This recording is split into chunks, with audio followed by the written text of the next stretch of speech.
لا الہ الا اللہ کو جو پہلے آپ کو اس دن وظیفہ بتایا، آج اس کی فضیلت بھی بتاتا ہوں۔ لا الہ الا اللہ وحدہ لا شریک لہ لہ الملک ولہ الحمد وہو علی کل شیء قدیر۔ اس طرح پڑھے گا نا، پہلے تو صرف لا الہ الا اللہ کی بات کر رہا تھا، جو مکمل پڑھے گا، بخاری و مسلم کی حدیث ہے، اس دن یہ فضیلت بیان کرنے کے لیے وقت کم تھا، اس لیے آج بیان کر رہا ہوں کہ 100 مرتبہ جو بندہ اس کلمے کو پڑھتا ہے، بخاری و مسلم کی متفق علیہ حدیث ہے، 100 مرتبہ پڑھنے کا اجر و ثواب کتنا ہے؟ نمبر 1، اسماعیل کون ہے؟ پیغمبر ہیں، رسول ہیں، ان کی اولاد میں سے 10 بیٹوں کو غلام بنا لیا کسی نے، اب ان کو آزاد کروانے کے لیے ایک بندے نے پیسے لگائے، لاکھوں کروڑوں پیسے سے ان بندوں کو آزاد کروا لیا، اور ایک بندے نے صرف 100 مرتبہ لا الہ الا اللہ وحدہ لا شریک لہ لہ الملک ولہ الحمد وہو علی کل شیء قدیر پڑھا۔ نبی کریم صلی اللہ علیہ وسلم نے فرمایا اس بندے کے نامہ اعمال میں 10 اسماعیل کے غلام بیٹوں کو آزاد کرنے کا اجر و ثواب لکھ دیا جائے گا۔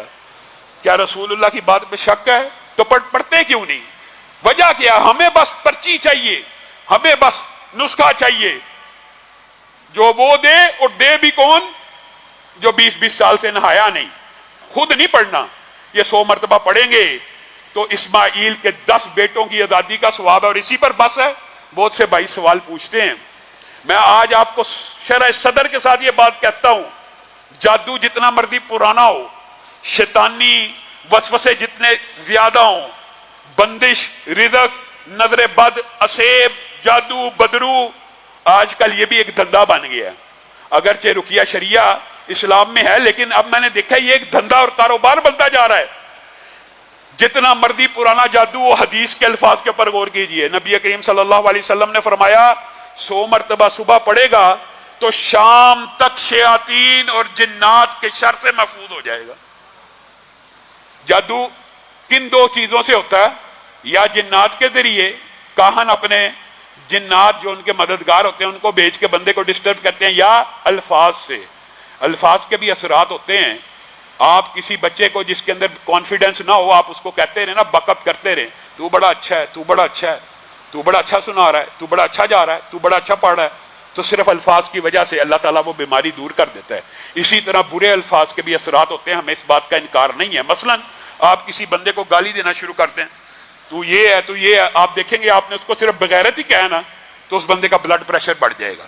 اس کا مطلب ہے الفاظ کے اثرات کا تو ہم انکار نہیں کرتے، لیکن یہ جو الفاظ بد، کاہن، جادوگر لوگوں کے گھر اجاڑنے کے لیے جنات یا الفاظ کے جادو کرتے ہیں، ان سے بچنا کیسے ہے؟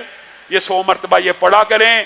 صبح کو پڑھیں گے شام تک شیطان سے محفوظ، شام کو پڑھیں گے صبح تک شیطان سے محفوظ۔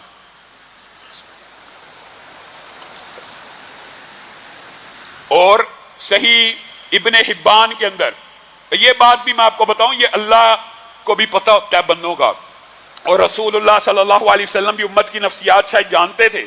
یہ تو متفق علیہ حدیث ہے، صحیح ہے، 100 مرتبہ پہلے کہا، لیکن ایک بندہ 100 مرتبہ نہیں پڑھ سکتا تو وہ کیا اس وظیفے سے محروم رہ جائے گا؟ نہیں، رسول اللہ صلی اللہ علیہ وسلم کی بھی حدیث بھی صحیح ہے، ابن حبان کے اندر موجود ہے، جو 100 مرتبہ نہیں پڑھ سکتا اس کو کتنی دفعہ پڑھنا چاہیے؟ 10 مرتبہ۔ اور 10 مرتبہ پڑھنے کا اجر و ثواب کیا ہے؟ پہلے تو 100 مرتبہ پڑھنے کے 10 غلاموں کی آزادی تھی، اور صبح سے شام تک شیطان سے بچنا تھا۔ یہاں صحیح حدیث کے الفاظ ہیں صرف 10 مرتبہ پڑھے گا تو 4 غلاموں کی آزادی کا ثواب مل جائے گا، یعنی تخفیف کر دی آپ کے اور میرے اوپر، آسانی کر دی۔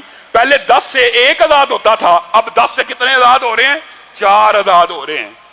اور جو اگلی فضیلت ہے، اللہ کی بھی یہ رحمت ہے، اور محمد رسول اللہ صلی اللہ علیہ وسلم کی بھی یہ انسان بینی کی اور امت کی نفسیات جاننے کی کتنی عظیم بات ہے۔ رسول اللہ نے وہ فضیلت اس کے اندر بھی نہیں چھینی، کہا جو صبح 10 مرتبہ پڑھ لے گا شام تک شیطان سے بچ جائے گا، جو شام کو 10 مرتبہ پڑھ لے گا صبح تک شیطان سے بچ جائے گا۔